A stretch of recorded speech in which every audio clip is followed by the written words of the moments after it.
The radicalizing moment for me, I think, was in June with the utterly pointless bombing of Iran. And I remember thinking, how many Americans have been killed by Haitians in the last 20 years versus how many have been killed by Iranians? I don't think in this country, I don't think we've had any Americans killed by Iranians. We've had a lot of Americans killed by Haitians, a lot. And yet Haitians get special protected status, but we're bombing Iran. And I just felt like that would be the kind of America First way to think about it. You know, let's create a hierarchy of threats, and let's just start with the death toll. And no Americans have been killed on American soil by Iran, you know, in my memory. So I'm not saying Iran is great. I'm not endorsing Iran, but I'm saying from an American perspective, that's not even in the top 25 list of threats to us. So all these Republicans I kind of expected to say, I mean, Mike Johnson is a completely corrupt person, but not Mike Johnson, but like people with souls in the legislative bodies, I expected someone to stand up and say that, and they all went along with it. And they cheered it. Like, what was that? They didn't mean anything, they said. Exactly. Honestly, what was that? I laughed so hard because I was like, you know, Fox News and everyone tells me that Houthis are the most dangerous human beings on the planet. And I literally can't find a single Houthi in my district. I can't find them at Waffle House. Well, can I just say, we are now, since we bombed the Houthis, consistent with American history over the past 70 years, we're going to import a lot of Houthis. Just as we've imported a ton of Afghans and Iraqis and, you know, every country we bomb then gets to move here under some special protected status. We're gonna have full Houthi neighborhoods in North Georgia very soon. So get psyched for that. Okay, well that'll be the first time we see them, and because I don't know what one looks like. I literally have no idea what a Houthi looks like. I've never been to Iran. I don't know why I have to hate them so much, but you know, they've told me over and over again for 30 plus years that they're going to have a nuclear weapon any moment now, and they're going to bomb America and bomb Israel. Still hasn't happened. I was, you know, another thing when we bombed Iran on behalf of Israel, by the way, it was pretty interesting to me that hell was not unleashed like we were told it was going to be. And I didn't see hell be unleashed on Israel. As a matter of fact, the Iron Dome that America funds, it worked. And people in Israel were safe, and people in America were safe. We didn't see a single bomb fall on our heads, on our homes, on our neighborhoods. We didn't see anything happen here like that has happened to Gaza now for months and months and months. We didn't see children and toddlers being blown to pieces. We didn't hear about these horror stories. We didn't witness it and feel it. But this is a lie that we are constantly told over and over and over again, that we have to hate these people in the Middle East. We have to hate these foreign countries. We have to hate Russia because Hollywood tells us that Russia is the ultimate bad guy. And then we have to be told that, you know, we're going to go to war with Russia. Well, guess what? We've been at war with Russia through Ukraine for years now, and it's absurd. And then the really most disturbing one is, ever since I've been a member of Congress, they've been telling me that we're going to go to war with China, which I find absolutely absurd. And I'm like, why are we going to war with China? Is there any reason for us to go to war with China?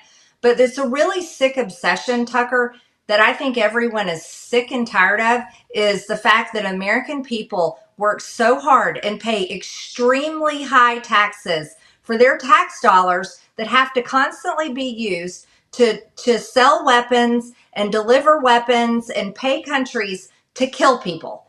And I can't understand that. And people are so sick and tired of it. And the veterans in my district are sick and tired of it. But for some reason, this is the continuation of what Washington, D.C. does, no matter who's in charge, Democrats or Republicans. And that's why Donald Trump is absolutely 1,000% right in saying no more foreign wars, no more American tax dollars paying for this blood and murder industry.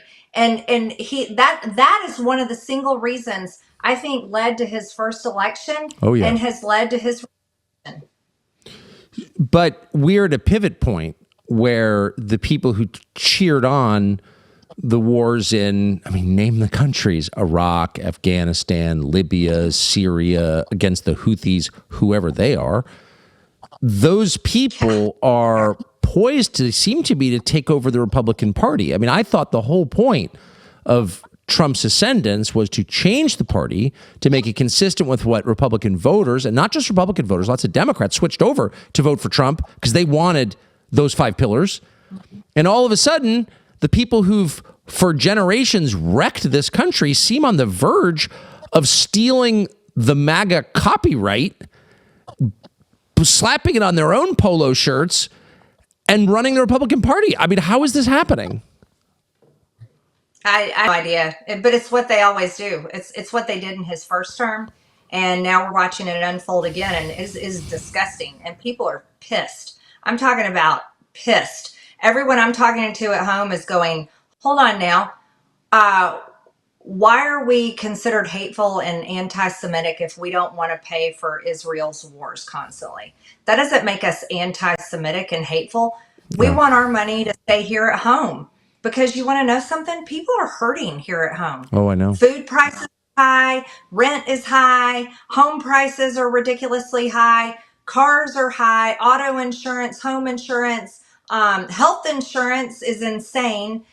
Energy prices are high. I can tell you that in my own electric bills. They're much more expensive than they were even a year ago. The Democrats destroyed our economy, absolutely murdered us with high inflation and their absolute failures for 4 years. But here now it should be the focus. The biggest focus from Republicans in Washington, D.C. and the Trump administration, the people that get to have these jobs, Tucker, because people like me worked my ass off and spent millions of dollars fighting to get Donald Trump elected. Well, those people that get to have their hoity-toity jobs in the White House, they should be grateful to people like me. Not and Mark Levin and all these other people. They shouldn't be putting me down. I helped put that man there because I never backed away from him and I never backed down, and I believe in what he wants to do for this country.